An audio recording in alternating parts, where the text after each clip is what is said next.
This is an everyday sound on Manus and on all the smaller islands around Manus, the islands of the Admiralty group. It's the sound of 6, 7, maybe 8 Garamuts playing while the people shout as they feast or dance.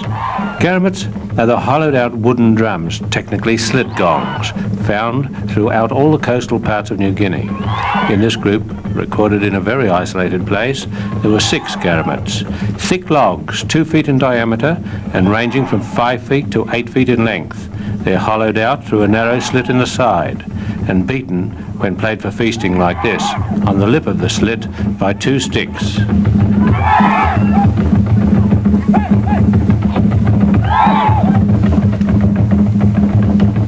The people of the Admiralty group fall roughly into 2 groups.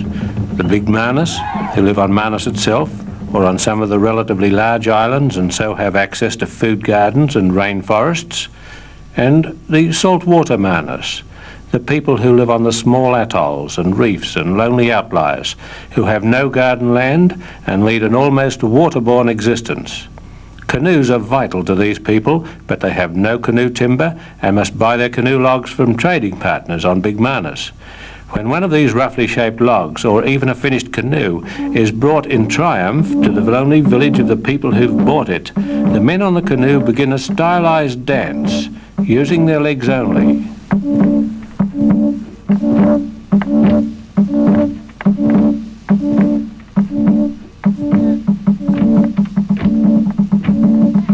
When shallow water is reached, girls wade out to the canoe, carrying flaming torches of dried coconut fronds. The girls singe the side of the new canoe so that it may be forever seaworthy.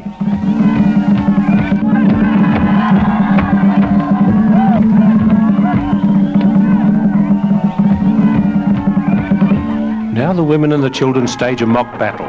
They throw sticks and stones and coconut husks at the canoe, pretending to fend it off, for it may yet cost the lives of some of their men.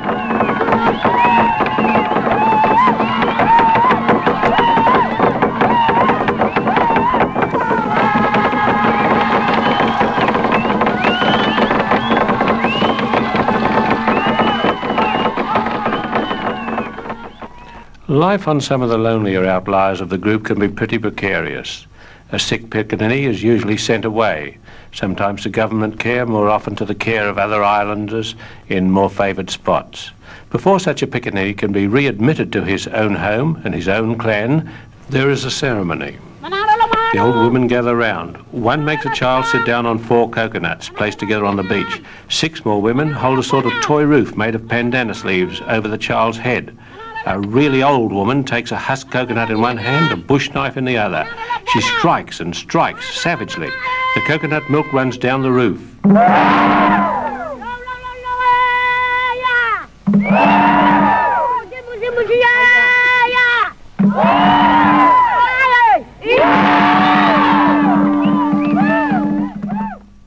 Should the child die despite every care, there are songs of mourning.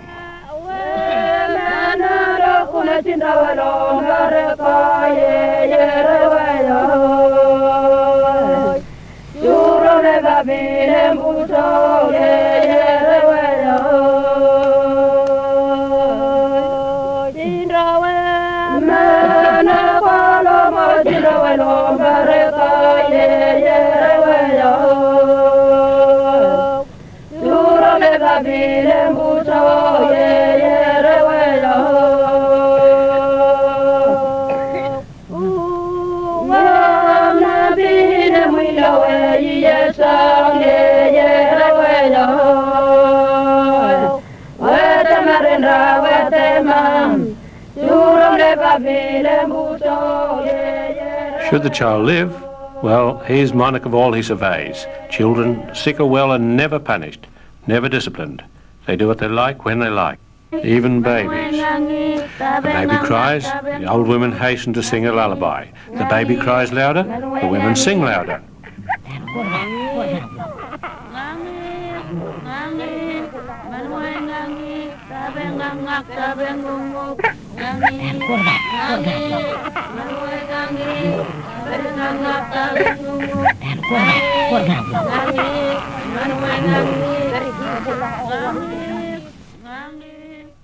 To pass the time, the Manus people sing a bewildering variety of songs. Here's a men's song from Sorry village. It's about a Mary Masalai, a she-devil or a sea witch. The singers are accompanied by 12 Garamuts.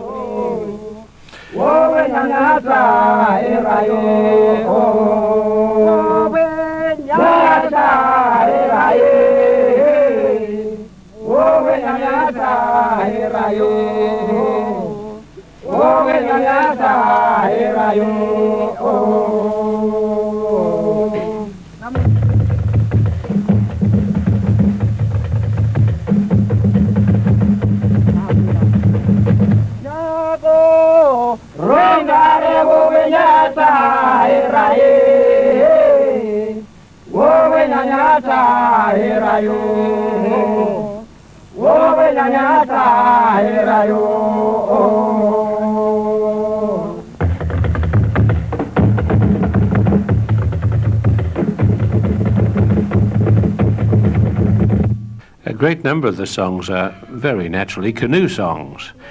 This is a paddling song, or more properly an oar song. The huge ocean-going canoes are paddled in shallow water or on ceremonial occasions, but in ordinary use, the handles of the heavy paddles are often pushed through rowlocks made of a loop of cane, and the paddles are then used as oars.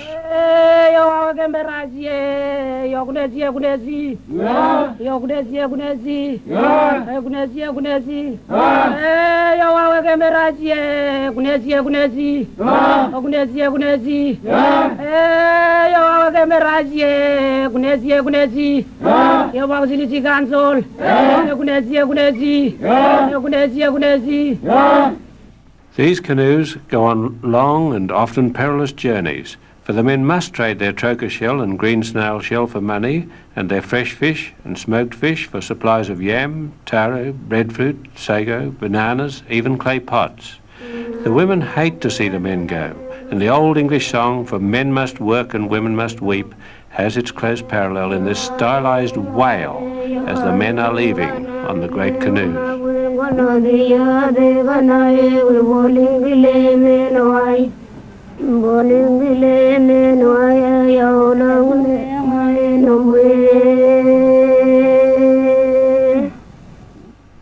So it's no wonder the safe return of the canoes is usually associated with feasting and dancing to the music of the Garamuts.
On the island of Manus itself, or on the small islands, it doesn't matter where the children live in the Admiralty group, they've got practically no toys. They swim almost before they can walk, and they have miniature canoes in which to learn the business of life. But their chief amusement, both in and out of the water, is found in a very wide variety of singing games. This one's sung while splashing each other and having splashing battles in the water.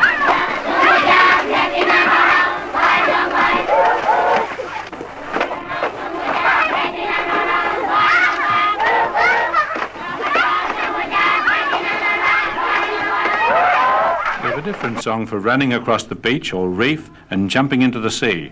In this one, the boys go first.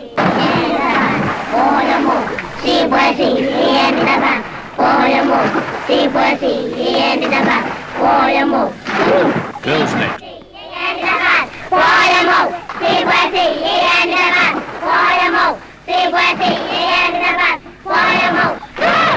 These water games are quite a feature of their play.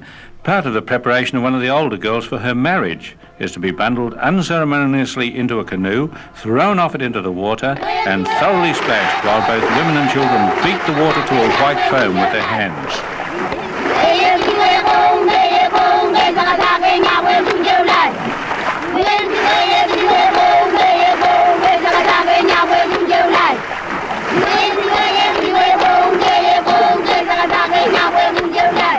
The tides fascinate the children too, and as they watch coconut husks being washed away on the tide, hastening towards the unknown sea, they sing this song.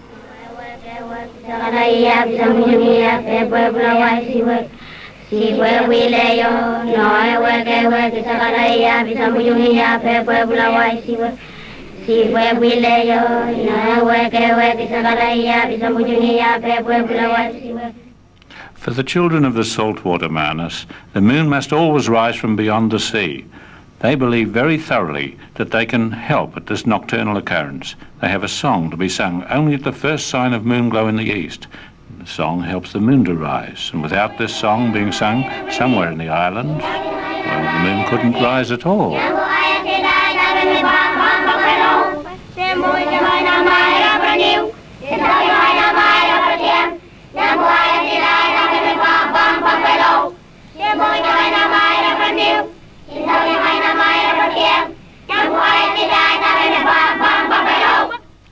There's another moon song too. This one tells how the soft radiance of the full moon illuminates the reef and the beach and allows the children to see how beautiful these things are.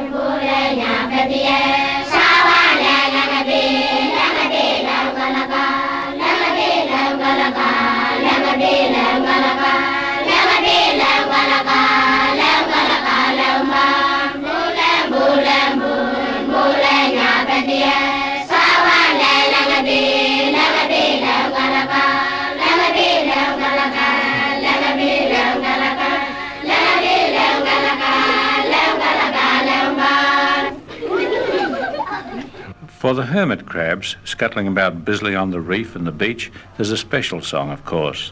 This one's addressed to the crabs about to be used as bait. It tells the crabs to attract plenty of fish to the hook.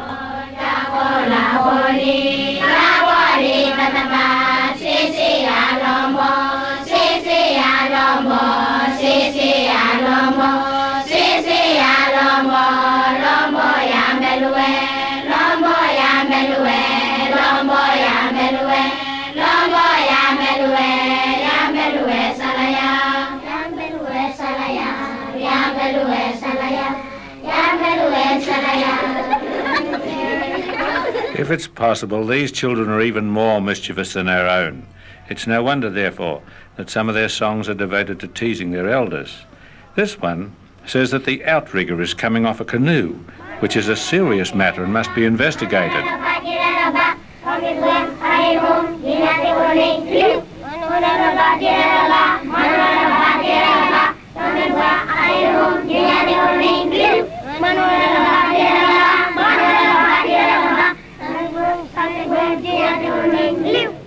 For the older girls, especially on the Big Island, there's an element of work in some of the songs.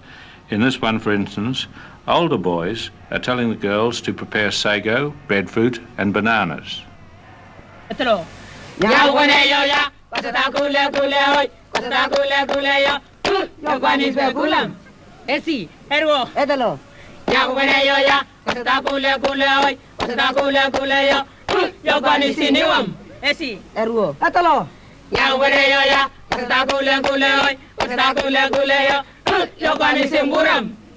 For the boys, on the other hand, because medical help is sometimes far away, there's an element of safety first in their songs.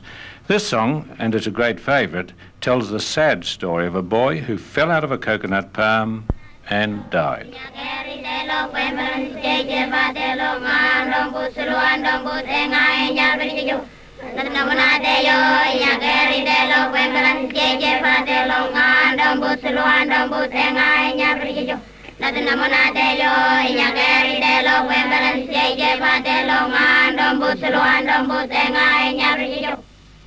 How the boys love to show their powers at jumping from high places while singing that one. And there is in fact another jumping song during which everyone jumps and hops madly about.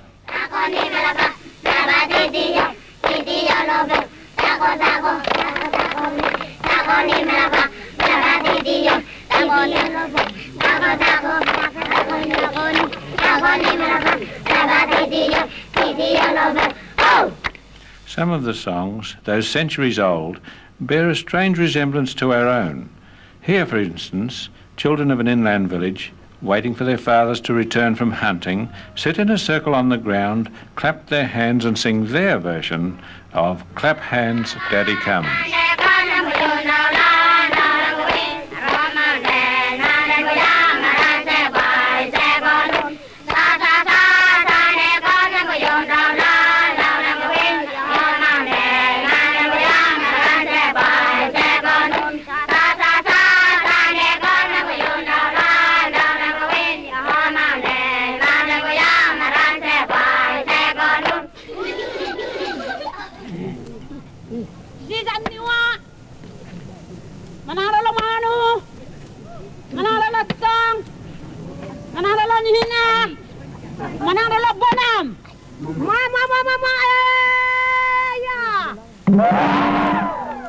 The women folk of the saltwater manus have a lot of time to kill.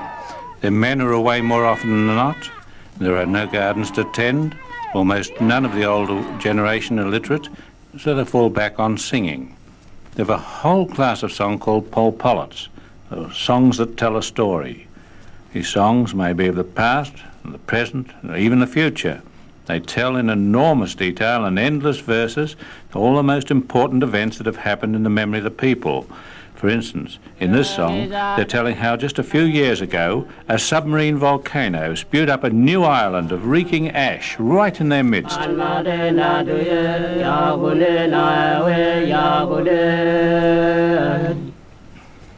Man madena duye, man madena duye, yagule lawe,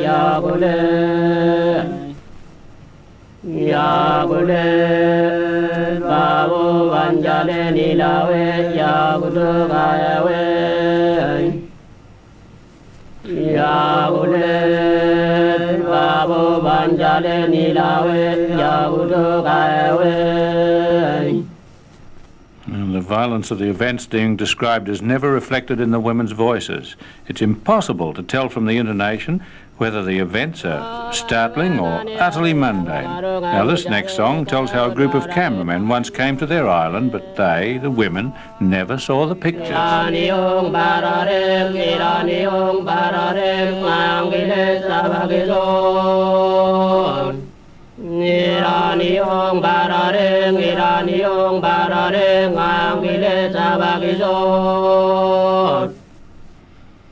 Deaf being a common visitor to these parts, the women have a wide range of songs of mourning, and to terminate each period of mourning, the women sing this song.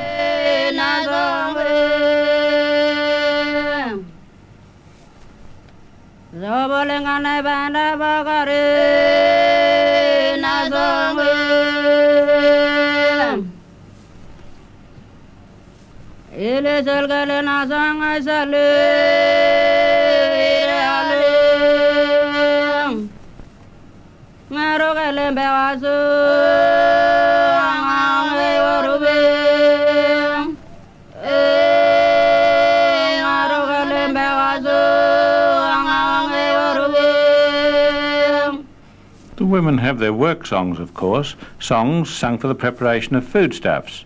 Fish, shellfish, turtle, yam, taro, breadfruit, bananas, sago, and even for the bringing in of these things from the sea or from the gardens. This song is sung when carrying home string bags heavily laden with taro.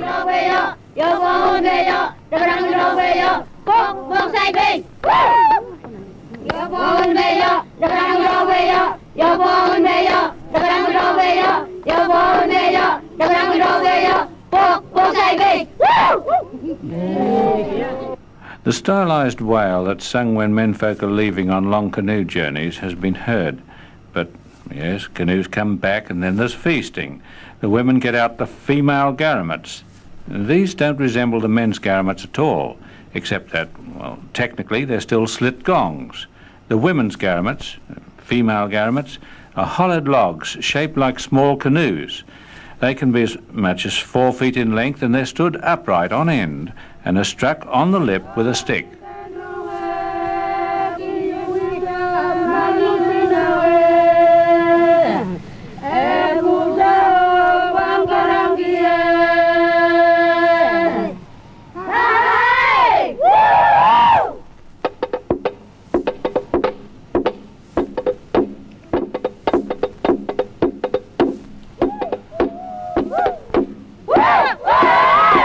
The story being recounted in this song tells of the first 2 white men ever to visit the island of these women. The island men were rude to the visitors, and the white men arrested 2 of the islanders. The remaining villagers thereupon fled from their island and lived in voluntary exile on Big Manus for many years before they returned to the home of their ancestors.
Garamut, the wooden slit gong, is the mainspring. It provides a drive for nearly all the men's songs in the Admiralty group and fills the functions of town crier too.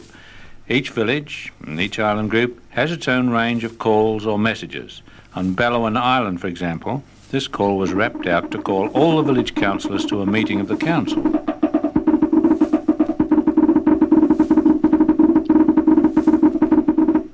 The calls are read through their rhythm. Variations of pitch are very minor. Different calls have different meanings. They may summon the young people together for a dance practice, announce a marriage ceremony, or the completion of a task such as the building of a new house. There may be calls for food distribution, for the sighting of a strange canoe, to call a man back to his village at nightfall. It's said that some calls can be heard, especially across the bays and lagoons, for up to 3 miles.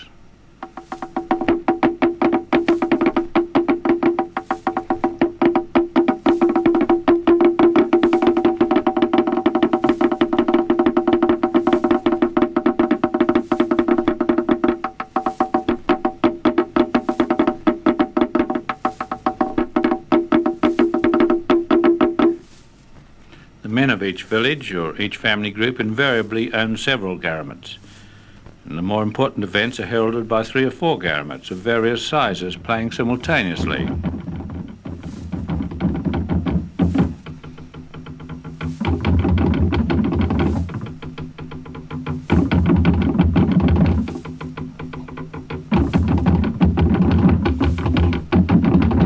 At the appropriate time, voice is added. Here, 2 village elders of Moke village issue an invitation to an important feast.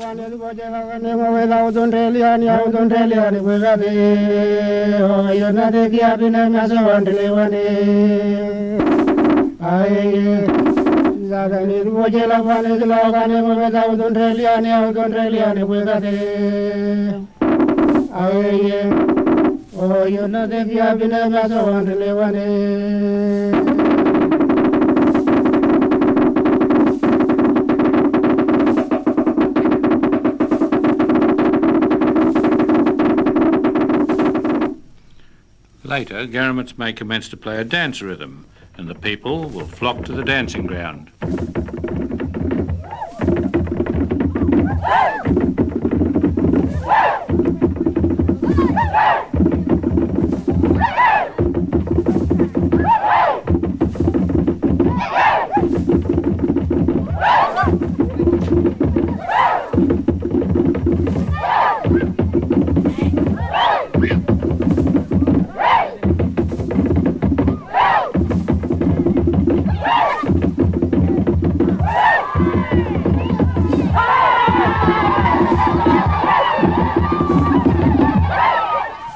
Food must now be shared among all present, and the Garamuts assist at the counting out of the food.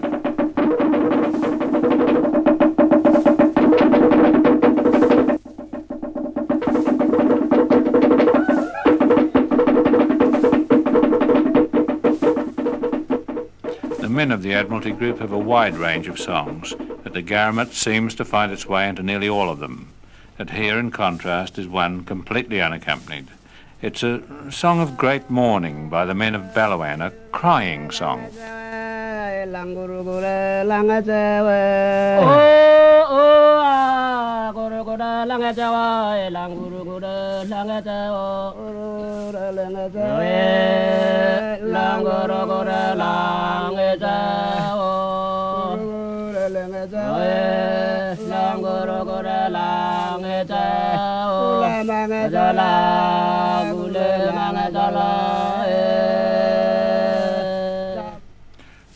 Almost every aspect of the life of the people has its appropriate song. At Mabunai, when a new house is completed, mostly by communal effort of course, the owners sing this song. It invites those who participated in the work to be rewarded.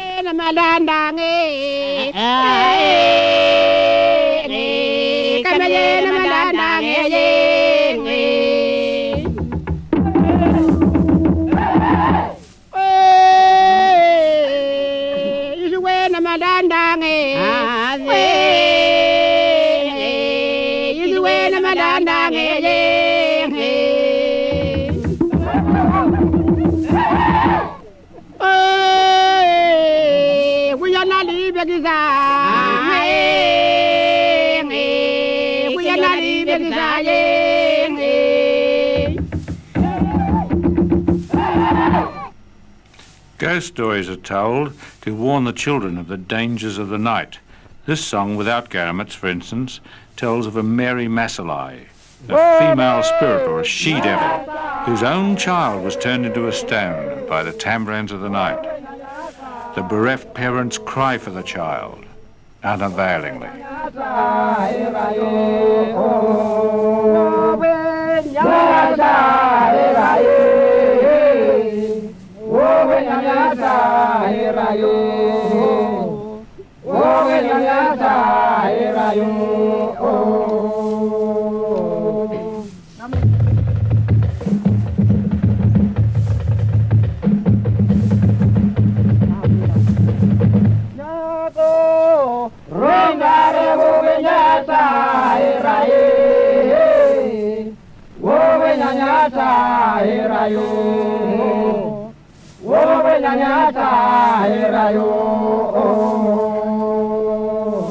In the season of the northwest monsoon, when the seas around Sorry Island are clouded and covered with flotsam and the shark fishing is poor, this song is used to entice sharks to rise to the surface.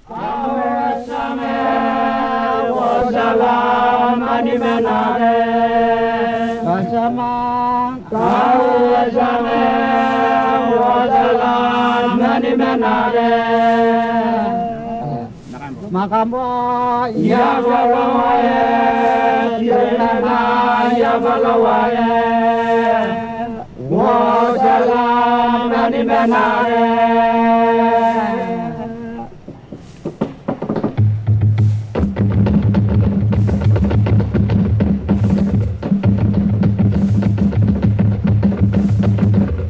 Sama amma sama wa salam mani menare wa sama amma sama wa salam mani menare makamba ya balawaye simana ya balawaye wa salam mani menare.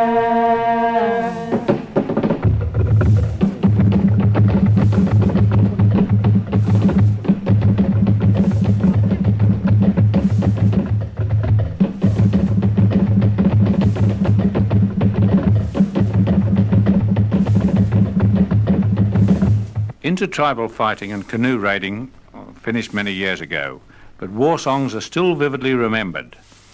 This song tells of a fight between the men of Perry and Petiliu. The song recounts how the men of Petiliu killed the son of the Luluai of Perry, and how the men of Perry took their revenge.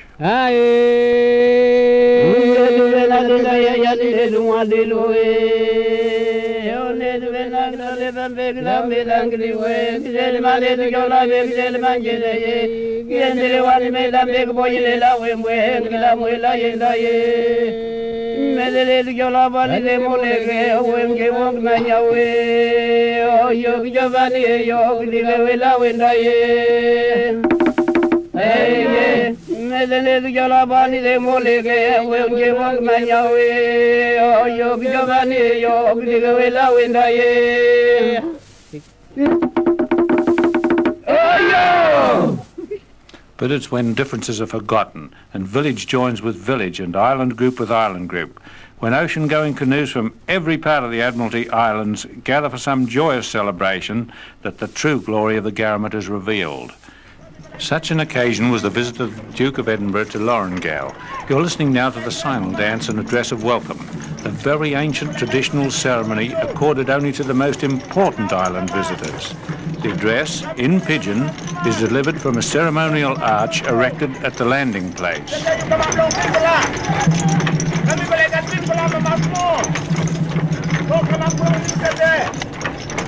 That's all. People ain't like people all get a man. People ain't like. Now you go big. Don't think you win. Now two will have been in the name long head. Now you bring in three will have. One time long you. You will have over like them up again. Don't look in people are. Now people ain't like looking queen. One time long two will have been in the name long head. And that's all. Now don't belong me finish.